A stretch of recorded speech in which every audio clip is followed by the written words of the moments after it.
Donna Quesada, I guess I have two questions. Why isn't this stuff taught in our curriculum? Why is it so antiquated? And then, number two, I would really like to talk more about language. I think that it is overlooked how important it is. Caroline Myss, yeah, 90% of what needs to be taught, is not taught, including civics, including teaching kids what their civil rights are, basic civics. What our basic rights as citizens are. So, they have taken from us our curriculum, morality. They don't teach anything about what their consciousness is about. When was the last time you saw the word conscious in a curriculum? Donna, you don't see it. Caroline, so, what does that tell you? You want to know why we have nothing but liars in Washington? And a president that lies for a living? And they don't even have the wherewithal to say, this person has no business representing the United States of America.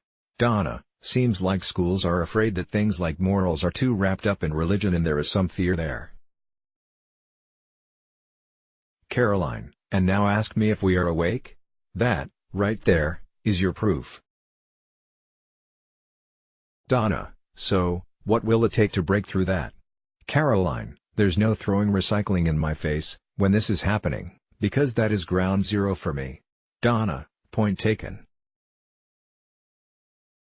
But, to be fair, for 20 years, I've taught animal rights issues at a junior college and I'm like you, I could never see myself teaching kids, so, I get them when they are a little bit older. And in these 20 years, truthy, Caroline, I've seen things change. When I first started, nobody heard of a thing like animal welfare, or even the option of going vegetarian. It was considered strange or hippie-like. And now, everybody has a vegetarian sister or a mother or a best friend.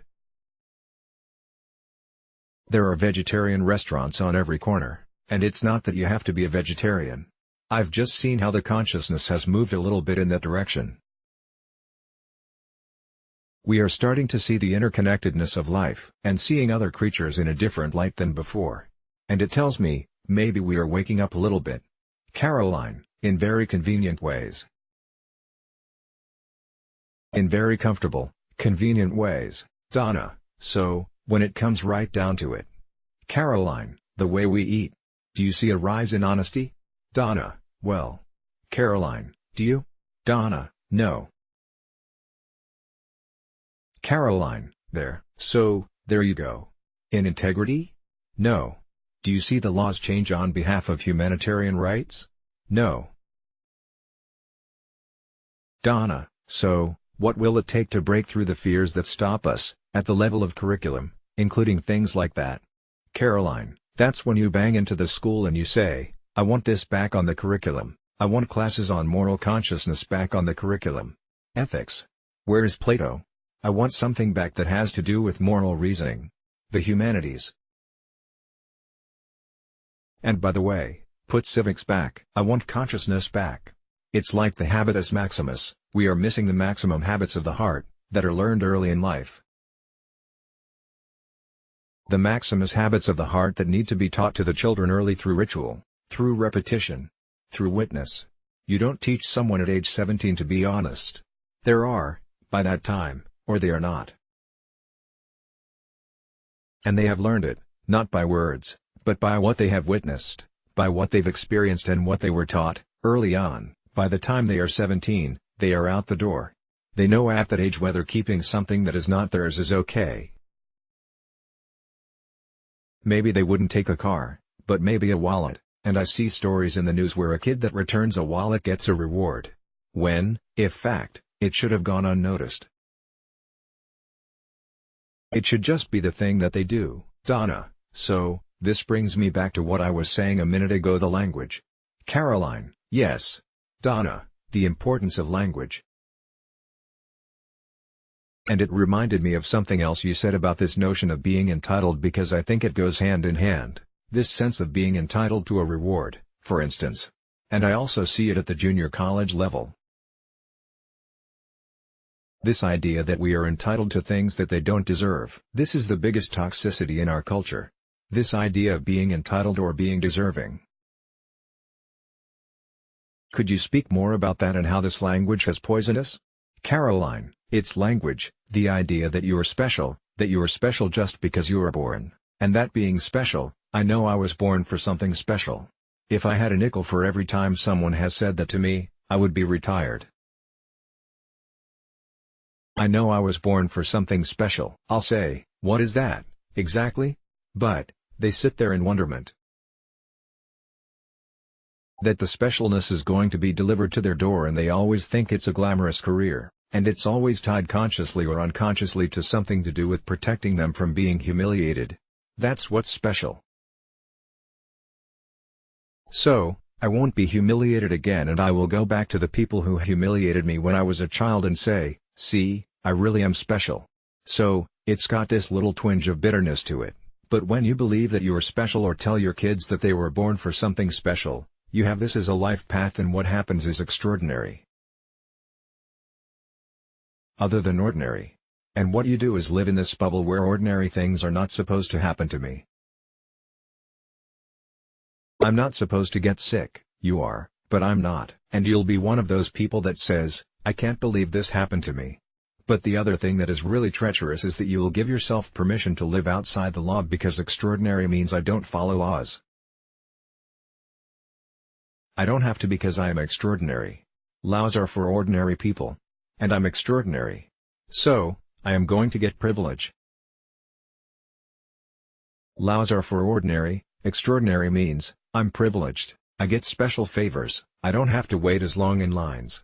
I get to cut to the front. I get this. I get that.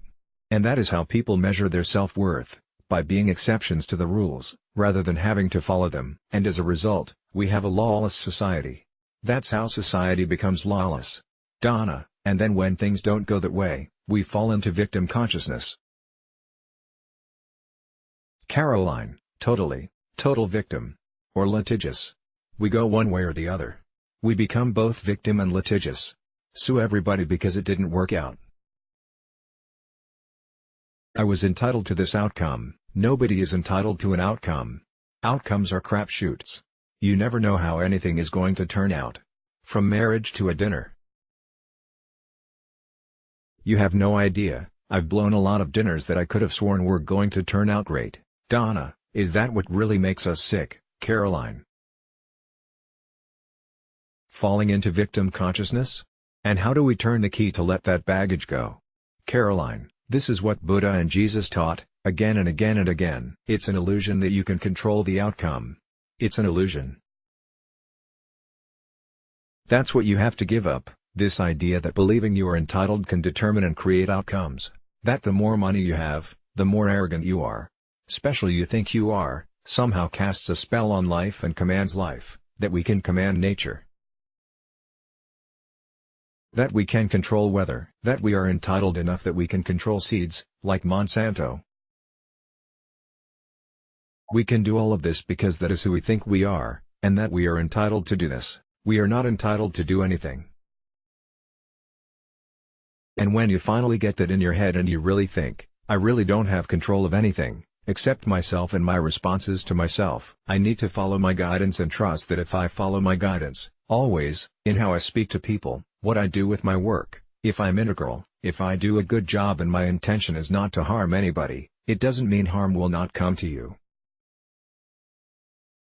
That's not how life is. You can't believe in that child's God, if I'm a good person then nothing bad will happen to me. And at the same time, have a belief in karma and in past lives and everything else, because that is a child's belief. If you believe in that whole universe, that there is reincarnation and karma and all of that, then stuff is going to filter in. And maybe a death from who knows where, is going to come in, and it doesn't matter how good you are. Who knows how the system plays out, or sometimes something from a life yet to be lived comes in. We just have to trust that we go about our life being the best person that we are. And you don't tell yourself that you are entitled, that you'll have a life free of accidents, free of any bad things, because it's not. You can't live that way. That's not the way the laws work. Donna, is all sickness emotional? Caroline, no. You can have bad DNA. And sometimes an illness is part of a person's journey. Part of what their whole contract is. I'm not emotional about that. You're asking me, is it because they are just toxic? No. Not at all. Helen Keller wasn't toxic. That was what she needed to have, so I don't buy any of that nonsense. Donna, what about the idea that we are supposed to go through it to learn a lesson from it? Is that just a story, too? Caroline, yeah. We go through everything to learn a lesson. What are we not learning from? Health? We go through health to learn lessons. Our everyday is learning. And if it was true that negativity would cause us illness, everybody in Congress would be vomiting every day, but they are not. And Donald Trump would be on a respirator. Donna, so, if someone were to come to you, and I'm sure they have, if they were to say to you, "This happened to me," how can I heal myself? What is the most important thing I can do right now, to change the situation that I have found myself in? Whether it is emotional or physical. Caroline, well, it's a good closing question. So, we'll close on that. You know, everybody can always do something every day. Everything. Everybody can do something every day to help their well-being along. Every single day. What I would say to them is take a look at your life and assess it. What do you know that you haven't done? Or, are you not doing as well as you can? What are you holding on to that is just dead weight, that you have to get rid of? What is it that you are postponing? What attitudes need to be changed that are not serving you? These are the things that you can change right away. And everyone can do something, beginning with that. Donna, for example, forgiveness? Caroline, forgiveness. Or, even to agree to stop using negative words in their head. To stop self-pity. It's lethal, and expectation and entitlements. Clean them out. I'll end with this story. I was walking on the Camino last week, in Spain. And I had this experience where I had been walking and it had been raining and raining and raining, and I was walking up this long path, crawling up this hill. I finally stopped. I needed a break. And just as I stopped, it also stopped raining. I put my head up, and all that time, I was watching the ground because I was on a rocky path, and because of the rain, you could slip on the rocks, and I had to watch where I was going. I didn't see anything that I was walking parallel to. So, I didn't notice that I had begun a steep climb next to a valley, that below, there was this stunning, huge, Spanish valley. So, when I stopped, I was almost to the peak, and I pushed back my hood. It had been pouring rain. And now, the sun was beginning to peek out. And so, everything was shimmering because of the sunlight on the water, the dewdrops. And I look and I see this panoramic view. The Spanish Valley was stunning. And I see all these little hamlets and some snow on top of the mountains. And I thought, my God, is this beautiful? And I just stood there and smelled the air, that wonderful way that air smells with water in it. I just filled up my lungs and stood there and thought, this is so beautiful. I've never seen this before, and I want to remember every single glimmer. I want to make this great, big, huge memory for the rest of my life. I want to remember this moment, standing on this mountain, standing here right now, this day. Then it occurred to me, that I couldn't remember most of my life. Faced with desire to make a great, big, huge memory. I was confronted with the reality that I had very little memory of all the ordinary days of my life. Donna, like dreams. Caroline, and it took my breath away. And then I stood there, and then the second tsunami hit. And I thought, I could die in this moment. Right now, in this moment. So much life is happening on the planet in this moment. People are being born, people are dying. People are making agreements. People are getting married. People are getting divorced. Souls are coming in. Souls are leaving. Businesses are being born. All these things are happening right now, in this moment, that I am standing here. Friends are meeting. Friends are saying goodbye. Strangers are sitting next to each other.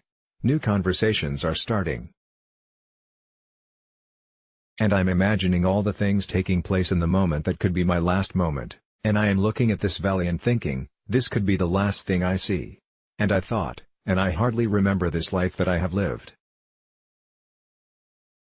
I remember so much about it, of course, But if you said to me, "Where were you on October 4th, 1967?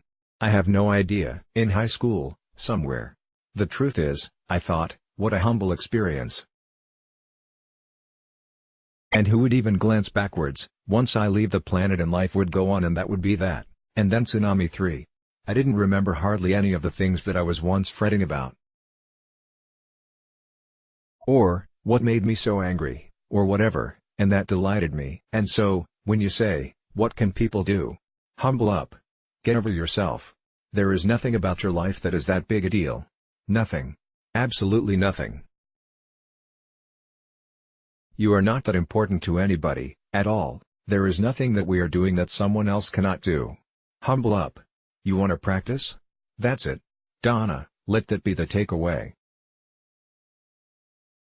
That beautiful story. Caroline, you got it. Donna, thank you, Caroline. Thank you, very, very much. Caroline, you got it. My pleasure. Read Part 1, The real heart of a spiritual journey is the pursuit of what is truth. Here read Part 2, What is in one is in the whole. Here let's block ads.